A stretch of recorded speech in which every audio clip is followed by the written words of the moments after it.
te bendiga. Shalom para todos. Hoy estamos nuevamente con vos para acompañarte en este estudio, recorriendo la palabra del Señor en el libro de Daniel. Hoy vamos a ver en el capítulo 2, verso 36 hasta el 45, inclusive el 48 y el 49. Y el título de esta enseñanza o de esta porción bíblica hoy sería La imagen soñada y su interpretación. Estamos hablando del sistema del mundo, el sistema político en el tiempo de Nabucodonosor y los demás reyes. Dice así la palabra de Dios.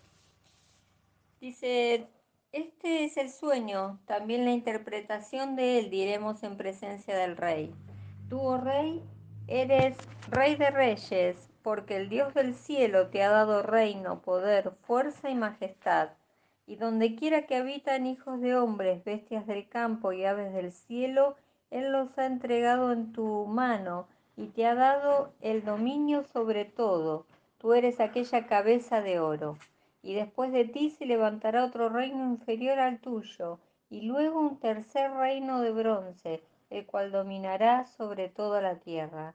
Y el cuarto reino será fuerte como hierro, y como el hierro desmenuza y rompe todas las cosas, desmenuzará y quebrantará todo. Y lo que viste de los pies y los dedos, en parte de barro cocido de alfarero y en parte de hierro, será un reino dividido, mas habrá en él algo de la fuerza del hierro, así como viene hierro mezclado con barro cocido. Y por ser los dedos de los pies en parte de hierro y en parte de barro cocido, el reino será en parte fuerte y en parte frágil. Así como viste el hierro mezclado con barro, se mezclarán por medio de alianzas humanas, pero no se unirán el uno con el otro, como el hierro no se mezcla con el barro. Y en los días de estos reyes, el Dios del cielo levantará un reino que no será jamás destruido, ni verá el reino dejado a otro pueblo. Desmenuzará y consumirá a todos estos reinos, pero él permanecerá para siempre. De la manera que viste que del monte fue cortada una piedra, no con mano, la cual desmenuzó el hierro, el bronce, el barro, la plata y el oro, el gran Dios ha mostrado al rey lo que ha de acontecer en lo porvenir, y el sueño es verdadero y fiel su interpretación. Y el 48 dice: entonces el rey engrandeció a Daniel y le dio muchos honores y grandes dones, y le hizo gobernador de toda la provincia de Babilonia y jefe supremo de todos los sabios de Babilonia. Y Daniel solicitó del rey y obtuvo que pusiera sobre los negocios de la provincia de Babilonia a Sadrach, Mesach y Abednego. Y Daniel estaba en la corte del rey. Gloria a Dios. Qué preciosa es la palabra de Dios. Vemos a Daniel que se encuentra en la corte misma del rey frente a este rey pagano, Nabucodonosor, en medio de un sistema eh, que es bastante diabólico. Eh, Luego de su prólogo, donde explica Daniel que la interpretación no era de él, sino que provenía de ese Dios que está en los cielos y dice su palabra en ese capítulo, y nuestro Dios revela los secretos. Por supuesto, no a todos, les revela a sus siervos, a sus siervas, revela los secretos de los misterios que Él tiene en su sola potestad. Nosotros ya hemos visto estos misterios, pero lo que definitivamente estaba explicando Daniel era que no era él. Y eso mismo afirmó Jesús cuando dijo en Juan capítulo 15, versículo 5, algo tan precioso que nos viene bien de vez en cuando refrescar nuestras mentes con este versículo. Dice: yo soy la vid, vosotros los pámpanos, el que permanece en mí y yo en él, éste lleva mucho fruto, porque separados de mí nada podéis hacer. Qué preciosa palabra la de Jesús. Cuánto nos alienta, nos motiva. Y al igual que Daniel, el Señor dice, yo soy la planta y ustedes son los racimos, son las ramas. y una rama fuera de la planta, fuera del árbol, no tiene sentido y se seca y se muere. Por eso Jesús está dando esa comparación y dice, separados de mí, nada podéis hacer. Y realmente que sin separados del Señor, todo lo que hagamos es vano, no tiene sentido, no tiene peso de eternidad, ¿no? Ahora vamos a ver la imagen soñada y su interpretación, que la mayoría de ustedes los conocen, pero seguramente hay gente nueva en la iglesia que está estudiando, escuchando esta palabra y me gustaría que la comprenda, ¿no? Dice en el versículo 38 esa frase cuando le dice Daniel a Nabucodonosor, tú eres aquella cabeza de oro, tú eres aquella cabeza de oro.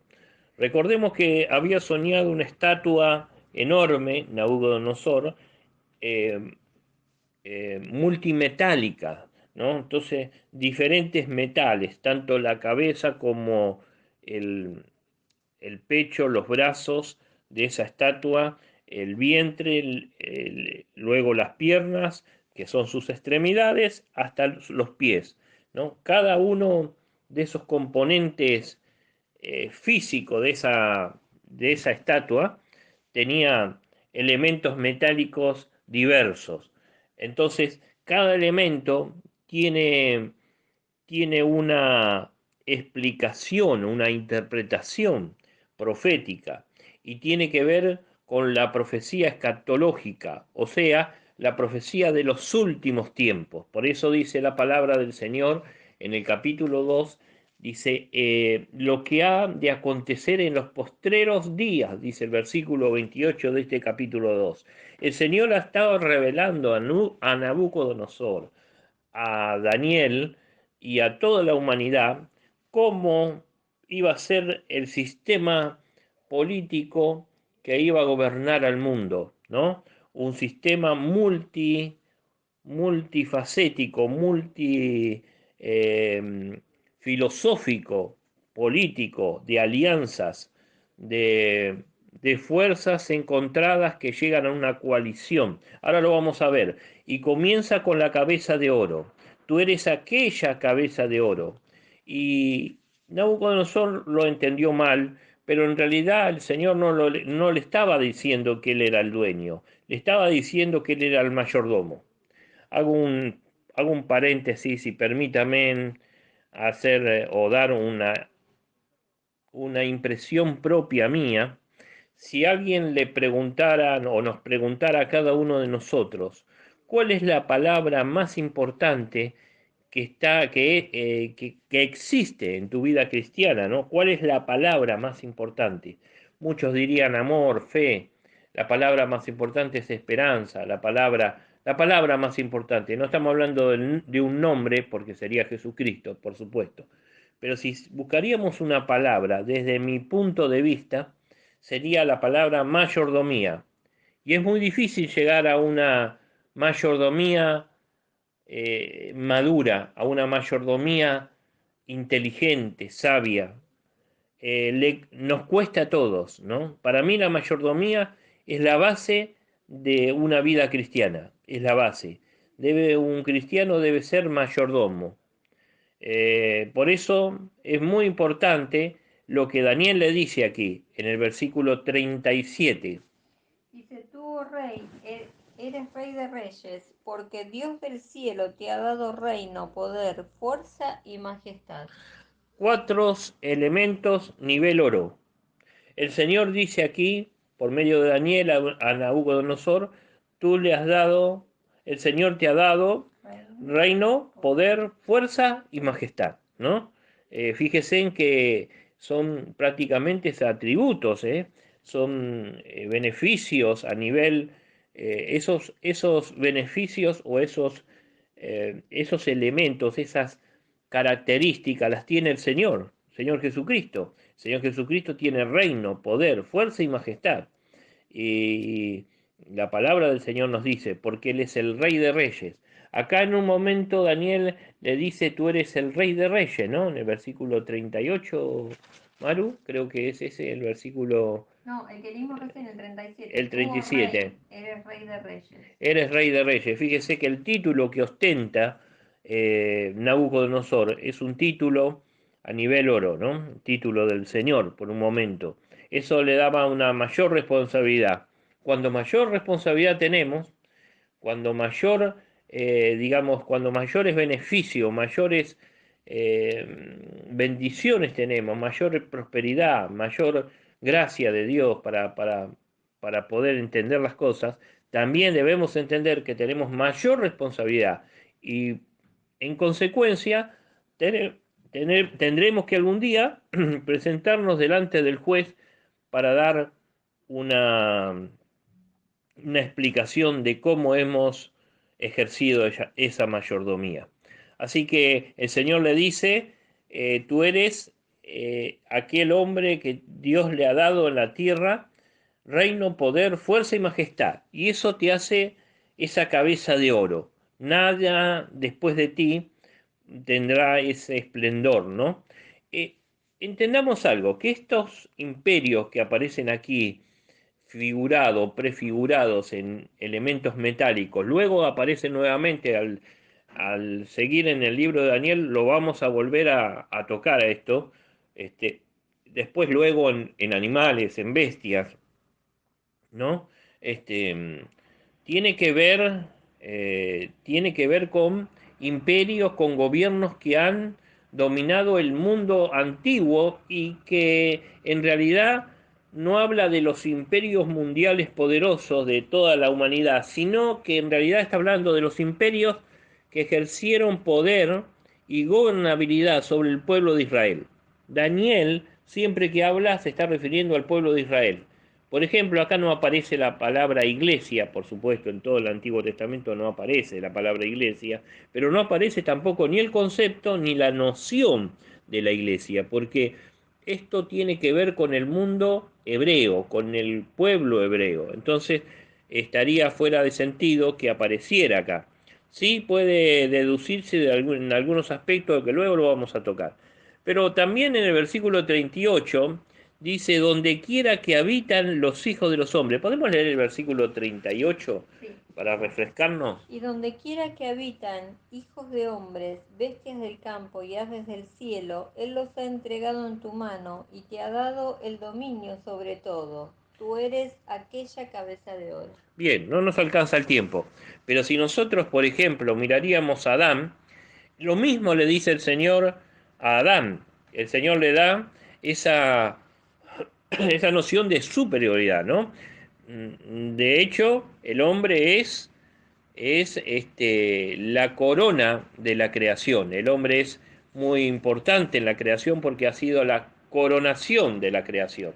El hombre no es un simio, el hombre no es un pájaro, el hombre no es un animal, el hombre es hecho imagen y semejanza de Dios. Todos los animales fueron creados desde un germen, desde una semilla, pero en el caso del hombre, el hombre ha sido manufacturado por Dios. Dios ha tomado el barro, lo ha formado, hasta le ha dado una fisonomía a Adán que corresponde con él mismo, con Dios mismo. Eso nos da a entender la palabra. Entonces, todo lo que después hace Adán es mayordomía, pero Adán no es el dueño de nada, pero lo pone en lugar del dueño. Eso nos podemos equivocar algunas veces, ¿no? Cuando Dios nos da esa autoridad, la autoridad que nos da Dios como padre, como ministro, como maestro, como jefes en un lugar. No nos ha dado Dios la autoridad para hacernos dueños de las cosas. Y no tampoco te hagas dueño y te acostumbres a eso, porque algún día Dios lo puede quitar de una noche a la mañana, de un momento al otro, Dios nos puede quitar todo, porque a Él le pertenece todo, ¿no? Entonces el Señor le dice otra vez tres cosas a nivel oro de este lado, que es lo que Él tiene que ejercer dominio y mayordomía. Dice, donde quiera que habitan los hijos de los hombres. Esto incluye a las naciones vecinas, incluido especialmente o objetivamente el pueblo de Israel. El pueblo de Israel está siendo dominado ahora por un imperio llamado babilónico y un hombre que ejerce el dominio y la autoridad llamado Nabucodonosor. Entonces el Señor le dice, donde quiera que ejercen los hijos de los hombres, ahí estás dominando, estás gobernando, estás ejerciendo autoridad. El segundo punto es las bestias del campo. Aún las bestias del campo estaban sujetas a la autoridad de Nabucodonosor. Tremendo, ¿no?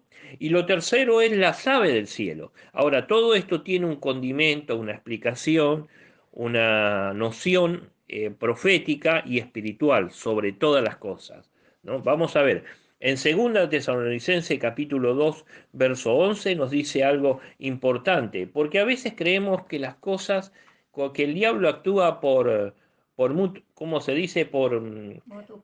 Sí, motus propio, o sea que toma decisiones y hace lo que quiere y nadie lo controla, pero no es así.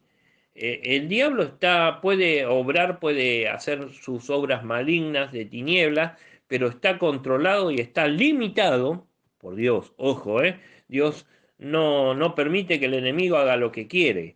El enemigo va a hacer hasta donde Dios quiere. Cuando Dios dice basta, es basta, ¿no? Dice en 2 Tesalonicenses capítulo 2, verso 11. Por esto Dios les envía un poder engañoso para que crean la mentira. Fíjese en que habla del hombre de perdición aquí, habla del anticristo y dice que la obra que va a ejercer el anticristo va a ser una obra que va a estar, digamos, autorizada por Dios. Dios les envía, como dice, un poder engañoso, un poder engañoso para que crean la mentira, para que puedan creer. O sea, va a tener esa locución, va a tener esa forma seductora de hablar y las personas van a quedar enloquecidas, van a quedar sujetas a ese sermón, ¿no? Recuerdo que el último gran político que hemos tenido en la nación, un hombre bueno, un hombre que poco se lo ha considerado, fue Raúl Alfonsín, ¿no? Antiguamente fue Perón, pero Raúl Alfonsín fue un gran político. Luego de él no se levantó ninguno que tenga esos discursos, esa forma de hablar. La verdad que cuando él hablaba, el pueblo se enamoraba, el pueblo volvía a las raíces porque era un hombre que sabía decir las cosas, sabía manejar los tiempos, sabía dónde ir. Bueno, el enemigo, a través del anticristo, va a usar ese carisma, esa forma de hablar, esa forma de enloquecer, enamorar, ¿no? Dejar perpleja a las personas. Y eso no es de él, sino que es como un don que le va a dar Dios para aquellos que se pierden, dice la palabra de Dios. Fíjese lo que dice de Saúl, el Señor, ahí en 1 Samuel capítulo 16, verso 14. Lo mismo, Saúl se aparta de Dios en un momento y tiene consecuencias fatales en su vida. Pero todo comienza con un punto que no lo tenemos en cuenta. Esto es lo que dice el Señor. Dice, el espíritu de Jehová se apartó de Saúl y le atormentaba un espíritu malo de parte de Jehová. Bien, estamos hablando en el tiempo del Antiguo Testamento, el Espíritu de Dios salía y volvía, no es como ahora. Mal interpretamos cuando decimos que las personas pueden salir, entrar, pueden perder la salvación, pueden volverla a ganar. No nos corresponde a nosotros, eso está manejado por Dios, ¿no? Los dones y el llamamiento, hablando de Israel, el Señor dice, son irrevocables hoy en día. Está diciendo que hay cosas que no se pueden tocar, ¿no? Un pastor puede caer, un pastor puede errar, pero si tiene dones, los dones van a seguir con él. Por eso la palabra del Señor nos explica que al final de los tiempos aquellas personas van a decir, Dios nos guarde que estemos en esa lista, Señor, en tu nombre hemos hecho tal cosa, hemos sacado demonios de las personas, en tu nombre hemos sanado, en tu nombre hemos liberado personas, y el Señor le va a decir, apartados de mí, yo no los conozco. Es triste. Pero es el caso de Saúl, perdón. Saúl dice que se apartó cuando Saúl es ungido por Samuel, dice, el Espíritu de Dios vino a reposar sobre Saúl.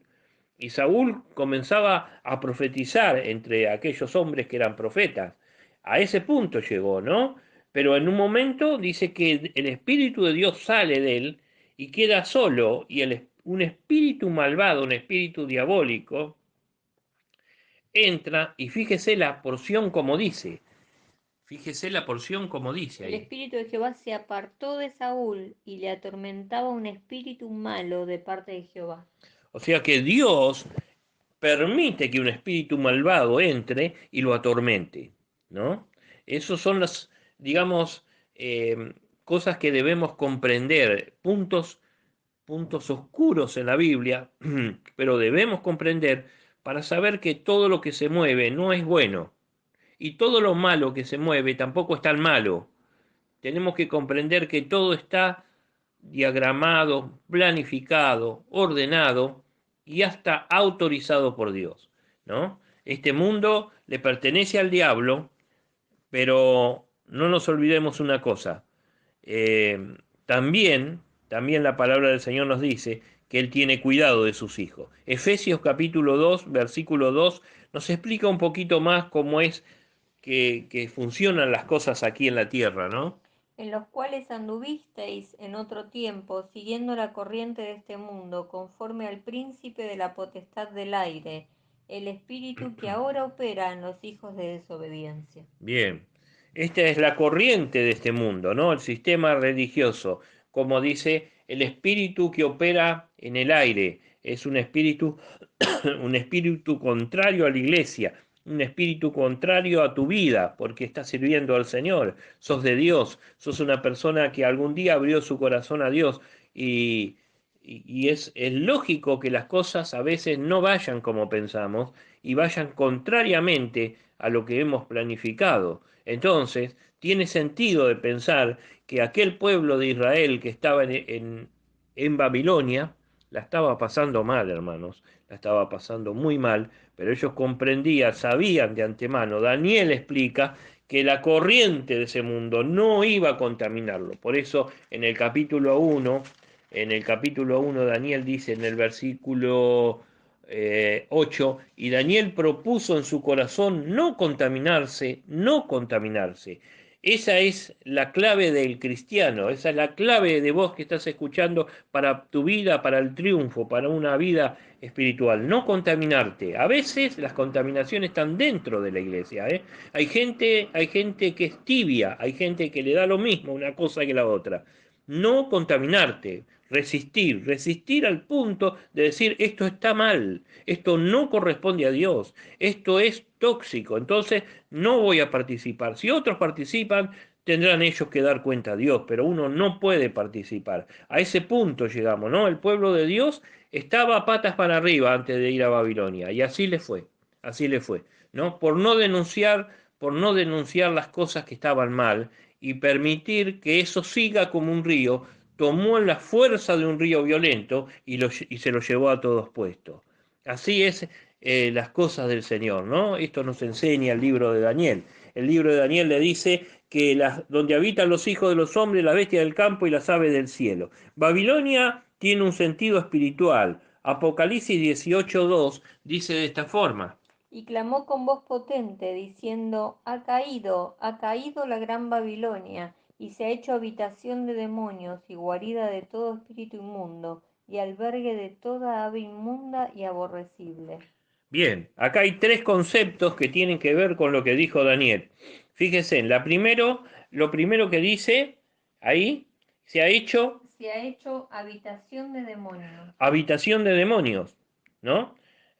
Habitación de demonios. Entonces, estamos hablando que el sistema que nos gobierna con Halloween, con el COVID, con las cosas, las hechicerías, la brujería, las cosas que estamos viendo, el modernismo que estamos viendo, tiene que ver con esa clase de espíritu babilónico, que es Habitación de demonios. habitación de demonio. El segundo concepto es Guarida de todo espíritu inmundo. guarida de todo espíritu inmundo. Fíjense en que siempre que hay películas, siempre que viene algo nuevo, tiene ese condimento de espíritu inmundo, ¿no? Siempre está mezclado la infidelidad, la homosexualidad, lo misterioso, lo mágico, Oculto. lo oculto, lo espiritista, los medium, las mejores películas que puede dar Hollywood hoy en día tienen que ver con eso, tiene que ver con un mundo espiritista, tiene que ver con un mundo de medium. Recuerdo una película de los años 80 que era muy famosa y en un momento se alquilaban las películas, ¿no? Y vimos, era Ghost. Y luego que la vimos, llegamos a una conclusión, éramos todos jóvenes, llegamos a una conclusión que esa película era espiritista, ¿no? Para minimizar la vida después de la muerte, como si te morís no pasa nada, igual vas a seguir viviendo, igual vas a estar con las personas, lo que vas a perder va a ser muy poco. Y no es así, la palabra del Señor nos dice en Hebreos 9:27 que está determinado para el hombre que después de la vida, la muerte y luego el juicio, no hay otra forma, ¿no? El tercer punto, ¿cuál era? Albergue de toda ave inmunda y aborrecible. Albergue de toda ave inmunda y aborrecible. ¿Ves lo que vemos, no? Porque lo que estamos viendo es cualquier cosa está bien, cualquier cosa inmunda hoy es aplaudida, hasta, hasta se está defendiendo, ¿no? Hasta se está cambiando, vamos a ver más adelante, que dice que el anticristo lo que va a ser cambiar todo aquello que tiene un patrimonio la humanidad. Él va a cambiar todo, dice que va a tratar de cambiar el tiempo, va a tratar de cambiar el vocabulario, va a tratar de cambiar eh, eh, el, la creencia, la fe, por supuesto, en Tesalonicense habla que va a ponerse en el lugar de Dios y va a querer hacerse pasar por Dios a ese punto, ¿no? Pero va a empezar por aquello que nosotros decimos, no interesa que pase, ¿no? No interesa que firmen el aborto, son pocas las chicas que... No, están cambiando muchas cosas en nuestra generación, hermanos, y de las cuales nosotros tenemos que resistir y tenemos que ponernos firmes en este tiempo. Y tenemos desde nuestro lugar, tenemos que hacer como hacía Daniel, oponerse, decir las cosas como son, ¿no? Aunque les parezca mal a mucho, igual las tenemos que decir. Versículo 39 dice algo muy importante. Ahí pasamos al otro reino metálico. El capítulo 2 versículo 39. 39. Y después de ti se levantará otro reino inferior al tuyo, y luego un tercer reino de bronce, el cual dominará sobre toda la tierra. Bien, fíjense en que en este segmento bíblico pasa por alto Daniel lo que es el segundo reino. Y vamos a leer el versículo Daniel capítulo 2 versículo, a ver, ya te digo, el versículo 32 y 33 32 y 33. La cabeza de esta imagen era fino. de oro fino, su pecho y sus brazos de plata, su vientre y sus muslos de bronce, sus piernas de hierro, sus pies en parte de hierro y en parte de barro cocido. Bien, luego de la cabeza viene lo que es el pecho con los brazos, ¿no? Entonces ese es el segundo imperio que va a venir, el Medo-Persa, ese es el imperio Medo-Persa. Eh, Hablaba, por ejemplo, el rey Darío, amigo de Daniel, era un rey que era como un virrey, ¿no? De Ciro. Y ese rey estaba puesto en Babilonia para co-reinar, co-gobernar con Ciro, él en el lugar de Babilonia y Ciro estaba con los medo-persas, ¿no? Entonces era un reino inferior al de Nabucodonosor, al babilónico, pero luego ese imperio llegó y es un imperio inferior al oro, porque la plata es inferior al oro, pero es de mucho valor, ¿no? Y también tiene la dualidad de los brazos, dos brazos, ¿no? Dos brazos. Entonces, nosotros vemos allí en Daniel 8:20 se refiere cómo era la coalición de este gobierno. Dice, en cuanto al carnero que viste, que tenía dos cuernos, estos son los reyes de Media y de Persia. Bien, ahí están. Dos reinos se hicieron fuertes para poder derrotar a Nabucodonosor. Ahí empiezan las alianzas para poder vencer. Nosotros vemos que a veces enemigos políticos se hacen amigos. No, amigos no, perdón, esa no es la expresión. Se hacen aliados para poder derrocar al gobierno que en ese momento está ejerciendo autoridad, ¿no? Y eso desde el tiempo de los medo-persas, ¿no? Ahí comenzó. En el capítulo 6 hace solo mención de que Darío estaba sujeto a una ley, no era un monarca que tenía, que la autoridad estaba centralizada en él, como en el caso de Nabucodonosor. A Darío no se le había dado ni reino, ni poder, ni fuerza, ni majestad. Solamente se lo había puesto en ese lugar, y cuando él firma un decreto lo hace con un anillo en orden de aquel imperio, en la orden de los medas, de los medos, ¿no? Entonces no se podía modificar, no se podía alterar. Cuando ellos daban una palabra, esa palabra se tenía que cumplir. Bueno, eso es lo que vemos aquí. El tercero es el vientre y los muslos de bronce, y eso se refiere a Grecia, en Daniel 8, 20 y 21, comandando ese gran conquistador llamado Alejandro Magno. Ahí hace referencia de él, ¿no? El 20 es el que leímos. En cuanto al carnero que viste, que tenía 2 cuernos, estos son los reyes de Media y de Persia. Amén. Y el 21 dice, el macho cabrío es el rey de Grecia, y el cuerno grande que tenía entre sus ojos es el rey primero. Claro, es el rey primero hablando de Alejandro Magno. No vamos a tocar eso ahora, luego vendrá. Después el cuarto punto es las piernas de hierro, versículo 40 del capítulo 2, habla de Roma. Eso sí está muy interesante, Roma es muy interesante.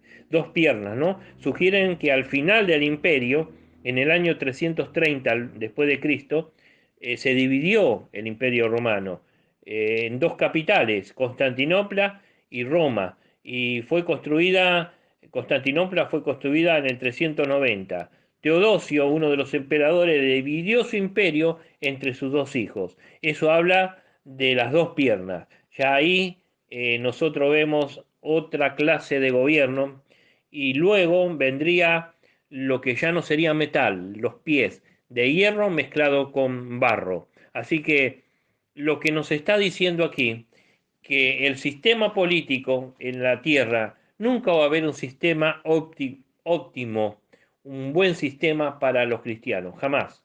No salgamos de esa idea.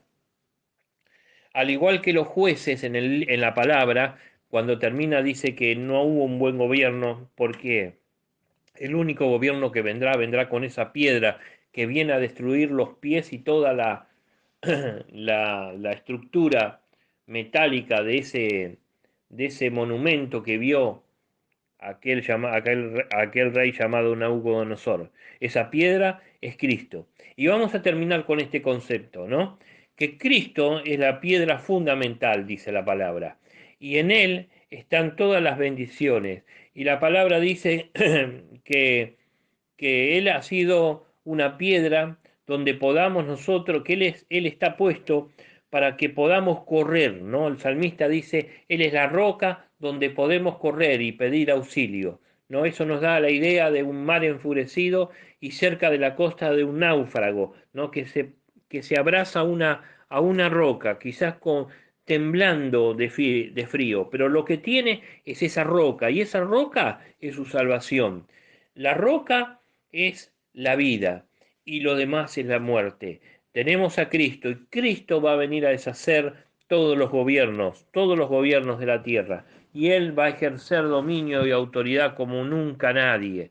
Y de eso esperamos, ¿no? A Él esperamos, a Cristo. Así que te dejamos esta noción, este estudio de la palabra, y creemos que este es un momento para que comencemos la semana con bendición, no prestando tanta atención quizás a los gobiernos de la tierra, sino más bien al gobierno de los cielos, como dice el Padre nuestro, que se haga tu voluntad en la tierra como se hace en los cielos. El Señor te bendiga y, y te dé éxitos en estas semanas. Oramos al Señor y te saluda Maru. Te damos las gracias, Padre, por tu amor, por tu gran misericordia. Gracias, Señor, porque podemos estar de este lado, que es el lado espiritual, el lado de la victoria, de las grandes Amén. bendiciones. Muchas Señor, gracias. queremos que tu palabra corra y corra de verdad, Señor, corra Amén. trayendo gracia, trayendo beneficios, Sí, Señor. Padre. En el nombre de Jesús te damos gracias por todo. Pedimos tu compañía, que te quedes con nosotros, como decía el himno anoche que hemos escuchado, que te quedes Sí, en Señor. este camino, Señor, que te quedes, Tú eres Padre, nuestro compañero. acompañándonos. En el nombre de Jesús, te alabamos, te glorificamos. Pedimos, Padre de los cielos, que cada persona que oye esta palabra sea Sí, beneficiada Señor. con tu gracia, con la sabiduría y el conocimiento que viene de ti, Señor, Sí, en el nombre de para, Jesús. para poder comprender los tiempos. Gracias por todo. En el nombre de Jesús. Amén. Dios les bendiga mucho en este día. El Señor te bendiga y te dé una hermosa semana.